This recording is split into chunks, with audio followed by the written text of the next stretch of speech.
Olá, querido irmão. É um prazer recebê-lo aqui no canal Vox Spiritualis, a voz do Espiritismo. Vamos continuar a leitura do 14º capítulo do livro, O Evangelho segundo o Espiritismo.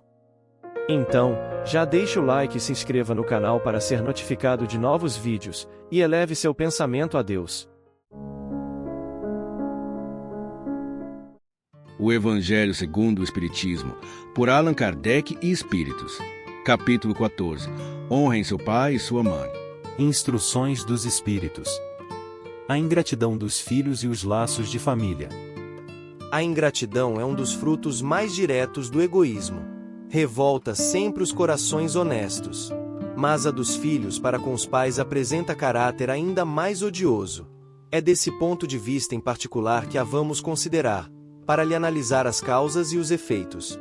Também nesse caso, como em todos os outros, o Espiritismo projeta luz sobre um dos grandes problemas do coração humano. Quando deixa a Terra, o espírito leva consigo as paixões ou as virtudes inerentes à sua natureza e se aperfeiçoa no espaço, ou permanece estacionário, até que deseje receber a luz. Muitos, portanto, se vão cheios de ódios violentos e de insaciados desejos de vingança. Alguns dentre eles, porém, mais adiantado do que os outros, é permitido ver um pouco da verdade. Então eles apreciam as horríveis consequências de suas paixões e são induzidos a tomar resoluções boas. Compreendem que, para chegarem a Deus, só há uma senha: caridade. Ora, não há caridade sem esquecimento das ofensas e das injúrias. Não há caridade sem perdão, nem com o coração tomado de ódio.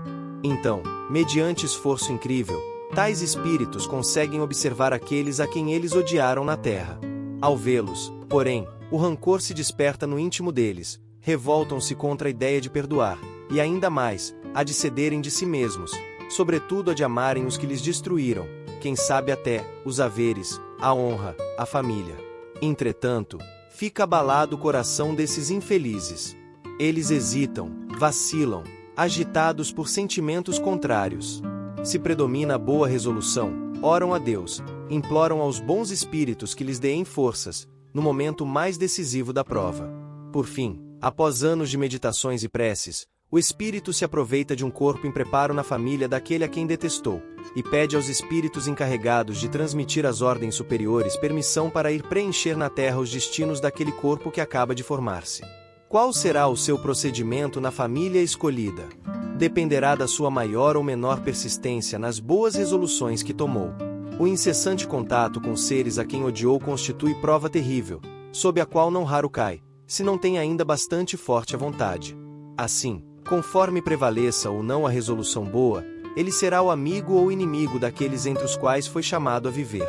É como se explicam esses ódios, essas repulsões instintivas que se notam da parte de certas crianças e que parecem injustificáveis. Com efeito, nada naquela existência poderia provocar semelhante antipatia. Para compreender a causa, é necessário voltar o olhar ao passado. Ó espíritas, compreendam agora o grande papel da humanidade. Compreendam que, quando produzem um corpo, a alma que nele encarna vem do espaço para progredir. Fiquem cientes dos seus deveres e ponham todo o seu amor em aproximar essa alma de Deus, tal a missão que lhes está confiada e cuja recompensa receberão, se fielmente a cumprirem.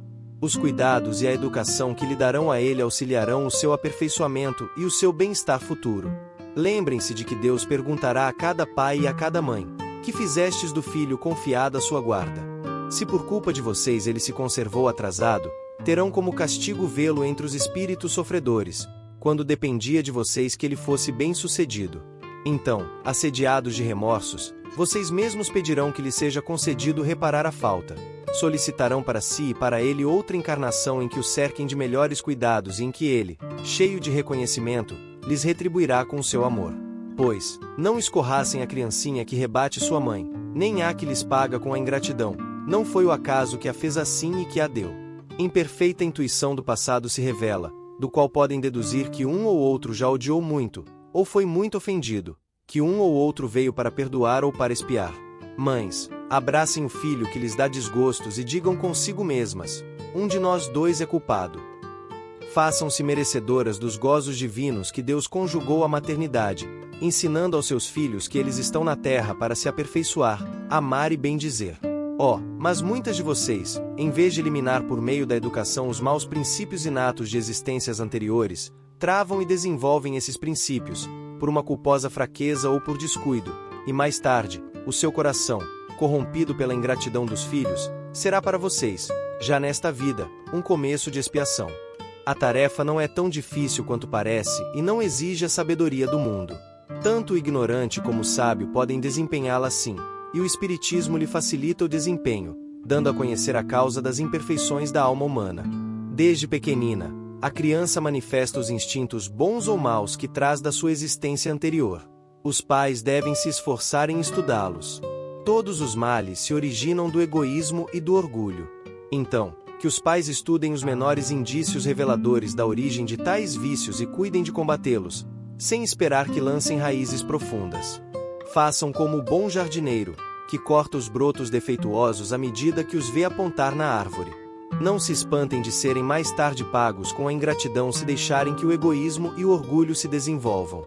Quando os pais fazem tudo o que devem pelo adiantamento moral de seus filhos, se não alcançam êxito, não têm de que culpar a si mesmos e podem conservar a consciência tranquila. Para a amargura muito natural que então lhes vem da improdutividade de seus esforços, Deus reserva grande e imensa consolação, na certeza de que se trata apenas de um retardamento e que lhe será concedido concluir noutra existência a obra agora começada e que um dia o filho ingrato os recompensará com seu amor. Deus não dá prova superior às forças daquele que a pede, só permite as que podem ser cumpridas. Se tal não sucede, não é que falte possibilidade, falta vontade. Com efeito, quantos há, que em vez de resistirem aos maus pendores, se contentam neles? Para esses ficam reservados o pranto e os gemidos em existências posteriores.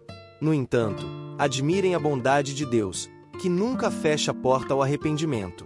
Vem um dia em que Deus abre os braços ao culpado, cansado de sofrer, com orgulho afinal abatido, para receber o filho pródigo que se lança aos seus pés.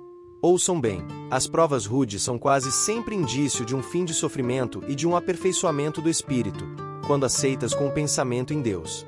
É um momento supremo, no qual cabe sobretudo ao espírito não fracassar murmurando, se não quiser perder o fruto de tais provas e ter de recomeçar. Em vez de se queixarem, agradeçam a Deus a ocasião que lhes proporciona de vencerem, a fim de merecer o prêmio da vitória. Assim, saindo da tempestade do mundo terrestre, quando entrarem no mundo dos espíritos, serão aí aclamados como o soldado que sai triunfante da batalha. De todas as provas, as mais duras são as que afetam o coração. Que suporta com coragem a miséria e as privações materiais, cai ao peso das amarguras domésticas, machucado da ingratidão dos seus. Que dolorosa angústia essa! Mas, em tais circunstâncias, que mais pode restabelecer eficazmente a coragem moral, do que o conhecimento das causas do mal e a certeza de que, se bem haja prolongados despedaçamentos d'alma, não há desesperos eternos, porque não é possível que seja da vontade de Deus que a sua criatura sofra indefinidamente. Que há de mais reconfortante, de mais animador do que a ideia que de cada um dos seus esforços é que depende abreviar o sofrimento, mediante a destruição, em si, das causas do mal. Para isso, porém, se faz preciso que o homem não prenda o olhar na terra e só veja uma existência, que se eleve, a pairar no infinito do passado e do futuro.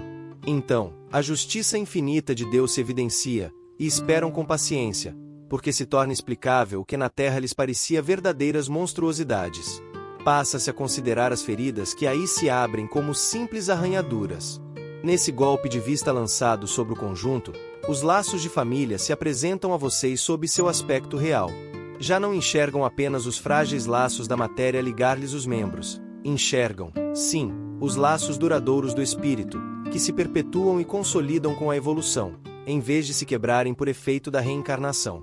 Formam famílias os espíritos que a afinidade dos gostos, a identidade do progresso moral e a afeição induzem a se reunir. Esses mesmos espíritos, em suas migrações terrenas, se buscam, para se gruparem, como fazem no espaço, originando-se daí as famílias unidas e semelhantes. Se nas suas peregrinações, acontece ficarem temporariamente separados, mais tarde tornam a se encontrar, ditosos pelos novos progressos que realizaram. Mas como não lhes cumpre trabalhar apenas para si, Deus permite que espíritos menos adiantados encarnem entre eles, a fim de receberem conselhos e bons exemplos, a bem de seu progresso.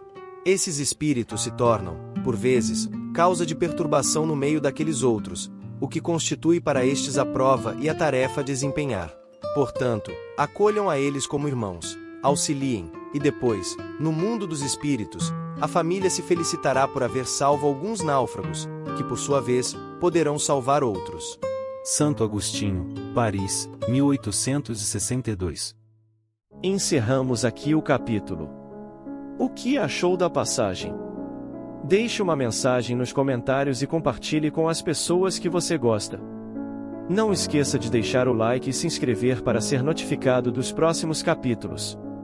Que Deus abençoe você e a toda a sua família. Até o próximo vídeo.